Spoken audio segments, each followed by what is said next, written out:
सध्याचं चित्र आपण काय आहे ते देखील बघूयात। टीएमसीला 98 जागा मिळताना दिसत आहे, भाजप 188 जागा या ठिकाणी घेताना दिसत आहे। मात्र 12 वाजेपर्यंतच हे चित्र राहील असं ममता बॅनर्जी यांचं म्हणणं आहे आणि आता 12 वाजून गेलेले, त्यामुळे काय बदल होतो हे बघणं देखील तितकंच महत्त्वाचं असणार आहे।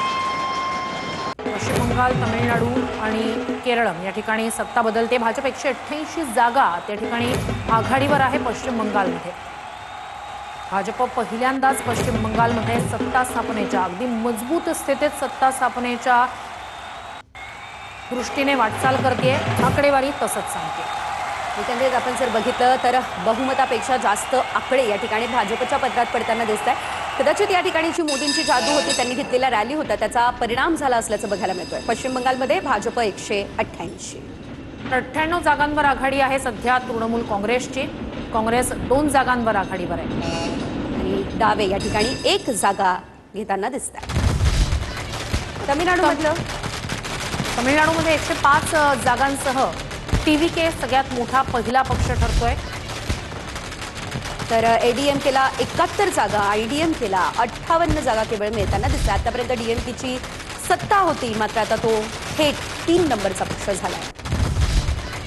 तमिळनाडूमध्ये अभिनेते विजय हा सगळ्यात मोठा पक्ष। केरळम या ठिकाणी जर आपण बघितलं तर काँग्रेसला 99 जागा मिळताना दिसत आहे, तर डावे एलडीएफ 39 जागा घेताना दिसत आहेत। भाजप मात्र केवळ 2 जागांवर या ठिकाणी असल्याचं पाहायला मिळत आहे। आसाममध्ये भाजप 100 जागांवर आघाडीवर आहे, काँग्रेस 23 जागांवर आघाडीवर आहे, एआययूडीएफ 2 जागांवर आघाडीवर आहे।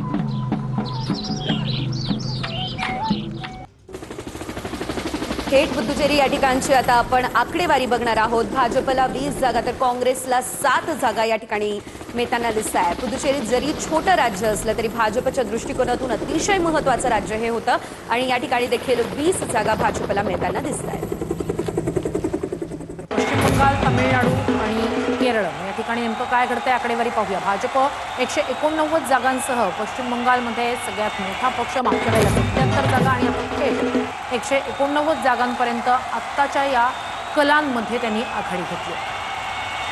एकंदरीत आपण जर बघितलं तर आता भाजप 189 जागा घेताना दिसतात, तर टीएमसी 100 जागा देखील मिळत नाहीये। 97 जागा सध्या टीएमसी अर्थातच ममता बॅनर्जी यांच्या पत्रात पडल्या असल्याचं बघायला मिळत आहे। ऐतिहासिक विजय या ठिकाणी भाजपचा होतोय, बहुमताच्या आकड्यापेक्षा जास्त जागा त्यांना या ठिकाणी मिळताना दिसत आहे।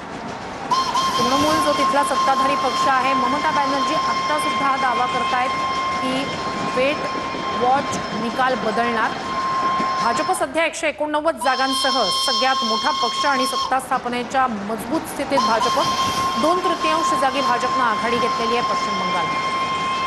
एकंदरीत आपण जर बघितलं तर पश्चिम बंगालमध्ये यंदा उलटफेर होणार असं भाजपच्या नेत्यांकडून सांगितलं जातच होतं। मात्र तमिळनाडूमधलं हे चित्र आपण पाहूया। टीव्हीकेला 105 जागा, डीएमके 71, तर एडीएमके 71 आणि डीएमके 58 जागा या ठिकाणी घेताना दिसत आहे।